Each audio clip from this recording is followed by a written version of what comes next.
মিনাখায় নির্বাচনী উত্তাপ বাড়ছে। আইএসএফ ও বাম সমর্থিত প্রার্থী প্রতীক মণ্ডলের উদ্যোগে মালঞ্চ বাজারে অনুষ্ঠিত হলো একটি বড় নির্বাচনী সভা। এই সভায় উপস্থিত ছিলেন আইএসএফের চেয়ারম্যান ও বিধায়ক নওশাদ সিদ্দিকী। সভাকে ঘিরে এলাকায় ছিল উৎসবের আবহ। হাজারে হাজারে কর্মী সমর্থকদের ভিড় উপচে পড়ে মালঞ্চ বাজারে।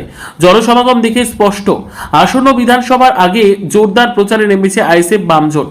এই সভার মাধ্যমে এলাকায় নিজেদের শক্তি প্রদর্শন করল জোট নেতৃত্ব। ভ্যালিড পয়েন্ট বলেছেন, আমরা হসপিটাল সবকিছুর সাথে সাথে আমরা এটা নিয়েও কাজ করবো, এটা নিয়ে কাজ করতেই হবে আমাদের। তারা একটা অভিযোগ করেছে পাবলিকতে যে এখানে যদি আমাদের দল থাকতো তাহলে হয়তো আমাদের বাড়ি। একদম সঠিক কথা। বসিরহাট থেকে এখানে আসতে মিনিমাম একটা গাড়ির 1 ঘন্টা সময় লাগে। তো সেটা তো খুবই প্রবলেমের। 1 ঘন্টা একটা আগুন 1 ঘন্টা কি বিভৎস পরিণাম নিতে পারে সেটা আমরা সবাই কম বেশি জানি। তো তার জন্য আমরা যদি মিনাখাতে সেরকম কিছু একটা করতে পারি, আমাদের মিনাখার বিভিন্ন প্রান্তরে পৌঁছতে 10 থেকে 15 মিনিট, তো সেখানে মানুষের ক্ষতি আমরা অনেক কম হতে পারে। এরকম দুর্ঘটনা ঘটলে সেটা অনেক আমরা প্রশমিত করতে পারবো। ব্রিজের কথা বললেন আপনি কি মনে করেন যে এখানে আরো কত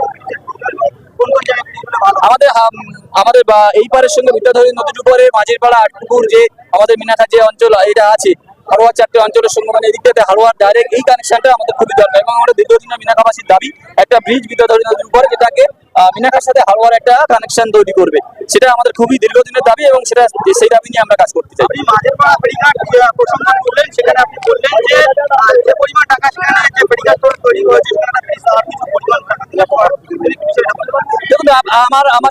আমার প্রশ্ন এখানে যারা এটা স্যাংশন করলো তাদের কাজ, তাদের অভিজ্ঞতা নিয়ে তাদের কাজ নিয়ে প্রশ্ন, তারা কিসের সাথে এটা স্যাংশন করলো? যে পরিমাণ টাকা তারা এই কাজে বরাদ্দ করলো, আমি আবার সেই পরিমাণ টাকা আর কিছু টাকা যোগ দিলে একটা ব্রিজ হয়ে যেত। কারণ বিদ্যাধরী নদীটা ওই জায়গা থেকে খুবই ছোট। আমি জানি না তারা কি উদ্দেশ্য নিয়ে এরকম ধরনের পরিকল্পনা করেছে, তাদের নিশ্চয়ই কোনো কারণ ছিল। তবে আমার মতে এটা যুক্তিসঙ্গত হয়নি। সেখানে আমার মনে হয় বৃহৎ কিছু একটা পরিকল্পনা করার চেষ্টা করলে ভালো। অনেকের একটা অভিযোগ ওই যে মাঝের পাড়া ফেরিঘাট সেখানে যে বিডিও অফিস থেকে যে নির্ধারিত ভাড়া সেই ভাড়া বেশি পরিমাণ ভাড়া দেওয়া হয়। দেখুন, বেশি পরিমাণ ভাড়া নেবে না কেন? যে সমস্ত লোকজন যারা ফেরিঘাটটা নিয়ে কাজকর্ম করছেন তাদেরকে ফেরিঘাট পেতে গেলে একটা সরকারি যে টাকা দিতে হয়, তার বাইরেও তাদের একটা হিউজ পরিমাণ টাকা খরচ করতে হয় খেয়াঘাটটি পেতে গেলে। তো সেই টাকাটা তারা তুলতে গেলে স্বাভাবিক তাদেরকে সেই টাকা ভাড়া পরিমাণ না বাড়লে সেই টাকা তারা তুলতে পারবে না।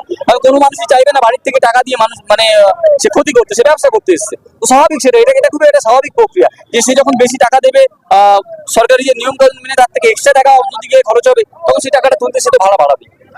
সর্বোপরি আপনি বললেন যে পরিবর্তনের ডাক দেওয়া